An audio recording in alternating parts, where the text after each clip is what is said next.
Couper le biais en continu. La méthode que je vais vous donner ici va vous permettre de réaliser un biais long et continu avec seulement 2 coutures à effectuer. C'est une méthode qui fait appel à une formule de mathématiques. Pas de panique, je vais vous aider à comprendre et à utiliser cette formule. Mais dans cette vidéo, je vais uniquement vous montrer comment couper et coudre ce biais. Nous verrons en détail dans une autre vidéo comment calculer précisément la quantité de tissu nécessaire pour réaliser la longueur de biais que vous souhaitez. Donc on part toujours d'un carré de tissu qui est coupé dans le droit fil. Et je le rappelle, les vidéos suivantes vous permettront de calculer exactement la longueur du carré dont vous avez besoin en fonction de la largeur de votre biais, mais aussi de la quantité de biais nécessaire. Vous pouvez cependant utiliser cette technique sans calculer avec précision la longueur de votre carré de tissu. La seule chose à retenir, c'est que vous avez absolument besoin de partir d'un carré coupé dans le droit fil. C'est important de respecter le droit fil pour qu'ensuite vos bandes de biais soient bien coupées dans le biais justement. Donc vous allez couper un carré de tissu, le mien fait 48 cm de côté. Je coupe ensuite mon carré en 2, ce qui signifie que je vais couper sur la diagonale du carré. Vous pouvez utiliser une règle patchwork et couper directement avec le cutter rotatif ou, si vous n'êtes pas équipé, vous allez tracer la diagonale du carré et ensuite couper le tissu sur cette diagonale. Si votre règle n'est pas assez longue, pliez simplement votre carré en 2 sur la diagonale. Écrasez ensuite un peu votre tissu et vous aurez ainsi la marque du pli sur lequel vous pourrez découper votre tissu.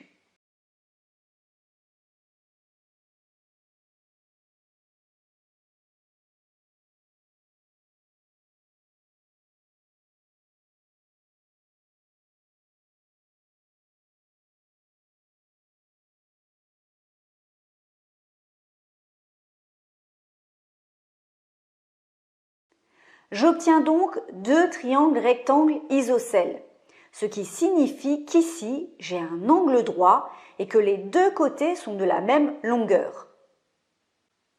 Je vais ensuite assembler endroit contre endroit les 2 côtés opposés.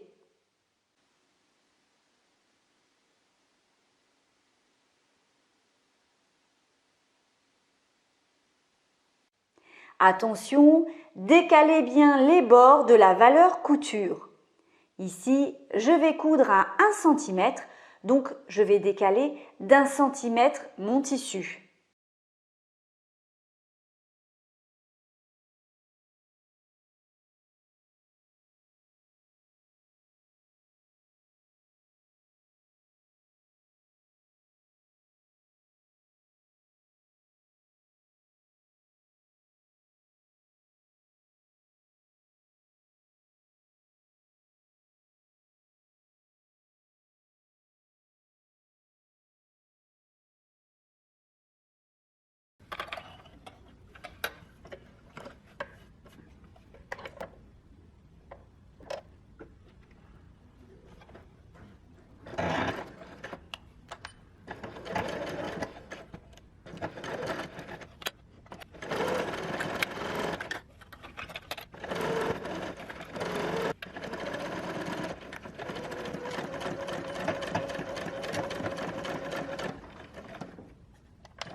Ouvrir la couture au fer.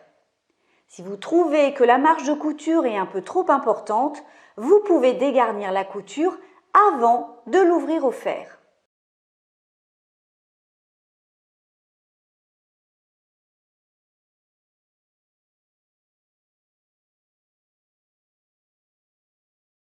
Tracez les bandes de biais. Ici, je trace mes bandes de biais à 5 cm de largeur car c'est la largeur de la bande de biais que j'ai choisi de réaliser. Vous pouvez bien évidemment choisir une autre largeur que la mienne. Attention, tous vos traits doivent être bien parallèles et tous à la même distance. Donc ici, tous espacés de 5 cm. Vous pouvez vous aider d'une règle patchwork ou de la règle japonaise. Si vous n'avez pas ce matériel, tracez alors vos repères simplement en mesurant chaque écart. Donc ici, je mets un repère tous les 5 cm de largeur.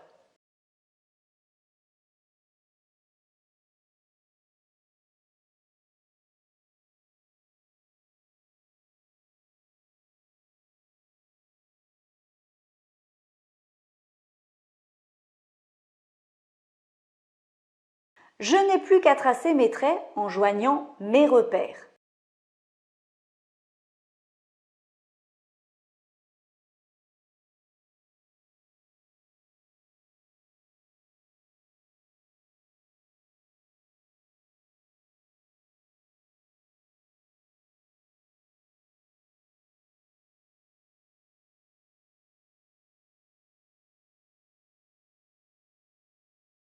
Toutes mes bandes font désormais 5 cm de large, sauf la dernière qui est bien plus petite.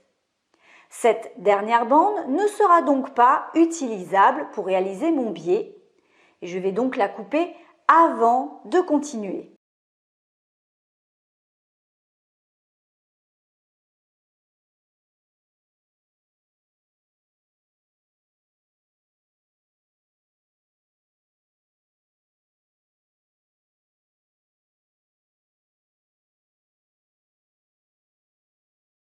Je vais maintenant assembler les bords ensemble, endroit contre endroit. Mais attention, je vais décaler d'une rangée la bande de biais. Si vous ne décalez pas votre bande de biais, alors lorsque vous allez couper la bande, vous n'aurez pas une bande de biais en continu, mais un simple morceau de bande de biais en tube. Vous devez bien décaler ici car c'est justement ce qui va vous permettre d'avoir cette fameuse bande de biais en continu lorsque vous allez procéder au découpage. Vous comprenez bien que si je coupe sur ce trait, que ma bande doit se poursuivre sans décalage. Il est bien entendu évident de ne pas être décalé ici. Cependant, vous ne pouvez pas simplement faire suivre vos traits car votre couture d'assemblage se trouve à 1 cm du bord, donc vous allez devoir bien faire attention à cela. Épinglez les bords ensemble, endroit contre endroit. Cette étape va donc vous demander beaucoup d'attention et j'insiste là-dessus. Faites bien attention de faire suivre vos repères car les bandes doivent être bien coupées et non pas avec un décalage. Aidez-vous des épingles pour être sûr qu'une fois que vous allez coudre, que vous serez bien placé et que votre trait se poursuivra. Attention, vous allez coudre à 1 cm. Donc, pour vous simplifier la tâche, je vous conseille de tracer ici un petit trait à 1 cm et vous allez faire pareil de l'autre côté.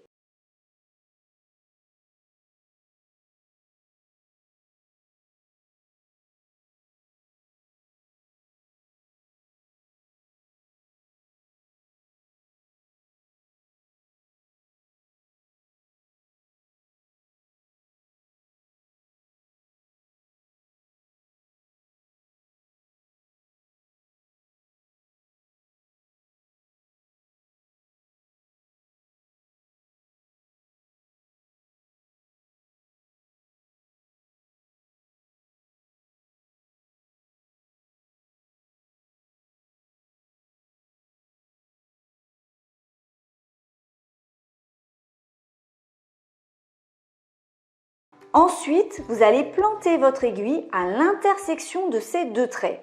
Donc, au croisement du trait rouge qui correspond à ma bande de biais et au trait bleu qui correspond à ma valeur couture de 1 cm. L'aiguille doit être plantée exactement à cette intersection et doit ressortir exactement au même endroit de l'autre côté du tissu. C'est-à-dire que l'aiguille va ressortir exactement sur l'intersection. Le fait de faire ça avec les aiguilles va vous aider à placer correctement votre tissu.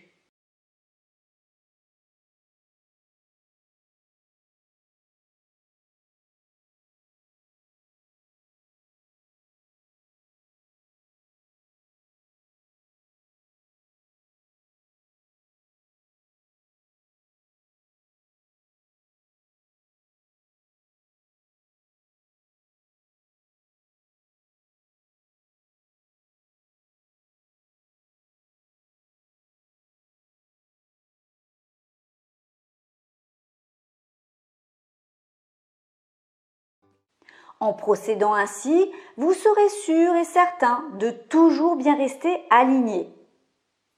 Vous allez épingler ainsi tout votre tissu.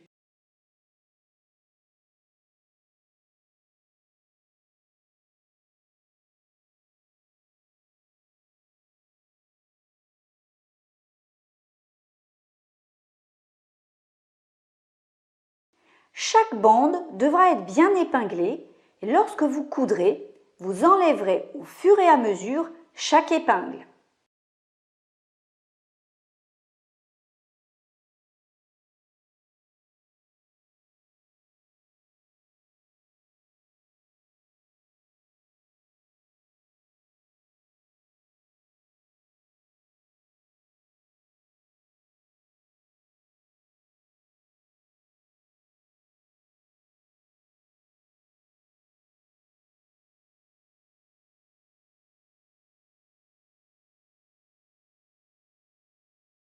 Rappelez-vous, vous ne pouvez pas laisser les épingles dans ce sens lorsque vous allez coudre, au risque d'abîmer votre machine. On enlèvera donc au fur et à mesure chaque épingle juste avant de coudre. Coudre à 1 cm.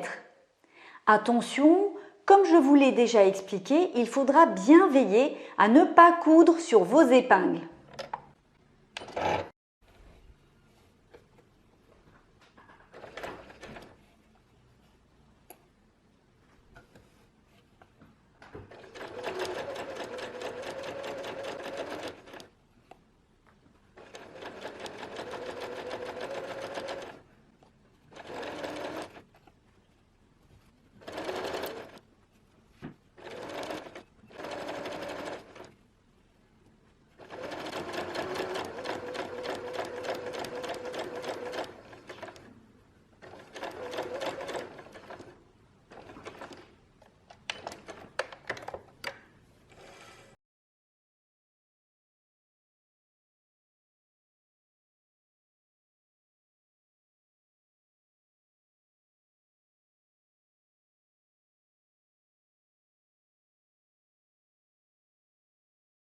Ouvrir la couture au fer.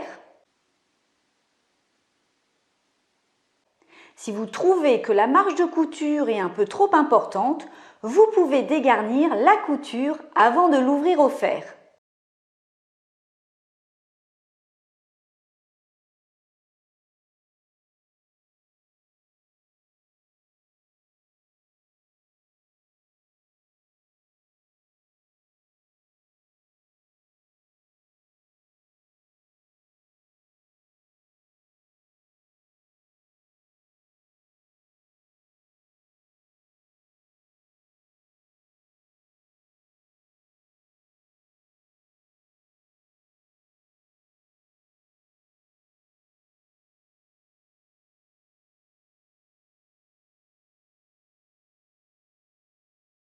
Il ne reste plus qu'à couper. Donc, vous avez un tube devant vous et vous allez couper au ciseau en suivant le trait. C'est certainement la partie la plus plaisante car on voit la bande de son biais prendre forme petit à petit devant ses yeux.